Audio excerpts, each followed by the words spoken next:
टीना और मीना आपके लिए लेके आई हैं दिल ना उम्मीद तो नहीं का रिकैप और रिव्यू।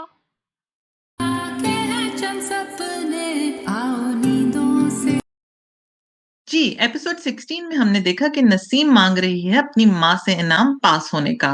बेचारी नसीम ये नहीं जानती कि बाप ने उसके लिए क्या इनाम सोचा है। वो इनाम किस सूरत में होगा? जी, वो इनाम नईम शेरवानी से निकाह की सूरत में सोचा हुआ है। माँ इस बात से खुश नहीं है और बाप उसको वार्निंग दे देता है कि अगर तुम इस रिश्ते पे नहीं मानी तो मैं तुम्हें तलाक दे दूंगा और इस उम्र में तुम कहाँ जाओगी। बेचारी माँ अपनी बेटी को कहती है कि मैं मजबूर हूं, मैं तुम्हारी खातिर कुछ नहीं कर सकती, तुम अपने बाप को खुद ही ना कर देना। और फिर इनको बहुत ज्यादा नईम शेरवानी साहब को आग लगी हुई है। पहुंचते हैं वो नसीम के वालिद के पास और नसीम के वालिद कहते हैं कि आप फिक्र ना करें, मैं कुछ ना कुछ कर ही लूंगा, घर वालों को मना लूंगा। जाते हैं वो अपनी बेगम के पास और कहते हैं फिर तुमने क्या सोचा? तो वो कहती है आप अपनी बेटी से पूछ लें। जब वो अपनी बेटी से पूछते हैं तो वो बेचारी खामोशी में खड़ी रहती है और वो कहते हैं अच्छा है, तुम्हारी खामोशी का मतलब हाँ है। और वो बेचारी तरसती हुई निगाहों से अपनी माँ की तरफ देखती है कि ये क्या बकवास चल रही है। नसीम बड़ी काम नजर आ रही है और वो अपनी प्रैक्टिस, गुड थिंग ये है कि उसने अपनी प्रैक्टिस जारी रखी है। जी, इस तरह प्रैक्टिस करने का तो ये मतलब है मीना कि वो अपने फ्यूचर के बारे में श्योर है कि उन्हें क्रिकेटर ही बनना है। कहीं ऐसा तो नहीं कि टैबलेट में उन्होंने अपनी पुरानी कोच से राब्ता कर लिया हो और अगले कुछ एपिसोड में वो भागने के बारे में सोच रही हो। अब बात कर लेते हैं जमशेद के बारे में। जमशेद ढूंढ ही लेता है उस बुढ़े को जिसको मार के सुंबल भागी होती है और वो उसी वक्त वही स्टोरी सुना रहा होता है झूठी सी कि उसके सर पे चोट कैसे लगी। खैर, बुढ़े से वो पूछता है लेकिन वो तो साफ ही मुकर जाता है कि उसने ऐसी किसी लड़की को नहीं देखा जो शेल्टर से भागी हो। जमशेद घर आके सुंबल को तसल्ली देता है कि उसने उस बुढ़े को मारा नहीं, वो कातिला नहीं बनी एटलीस्ट।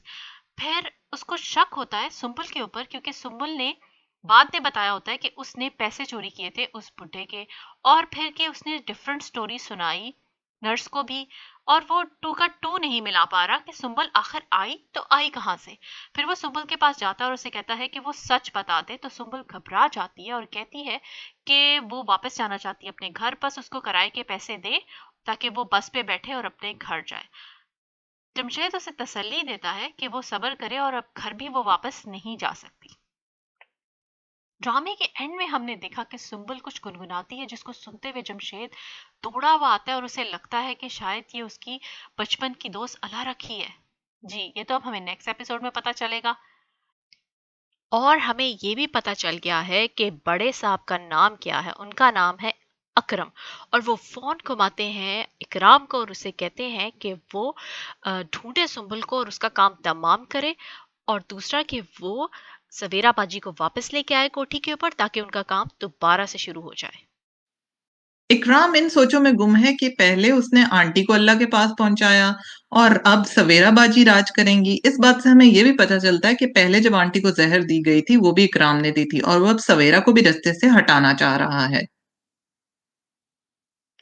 और इकराम पहुंच जाता है उस बुड्ढे के पास जिस को सुंबल ने मार के भागी थी और उसे कहता है कि बड़े साहब की लड़की थी, वो हमारे घर से भाग गई है और उन्होंने 5 लाख का इनाम रखा है। और बुड्ढा लालची सारी इंफॉर्मेशन इकराम को दे देता है और इकराम निकाल लेता है चाकू इनाम के तौर पे और उसे सब कुछ उगवा लेता है। और नेक्स्ट एपिसोड में हमें ये भी पता चलेगा कि इकराम को बिग ब्रदर का पता चल जाएगा, सुंबल तक वो पहुंच जाएगा। Thanks for watching. Please like, comment and subscribe. Allah Hafiz.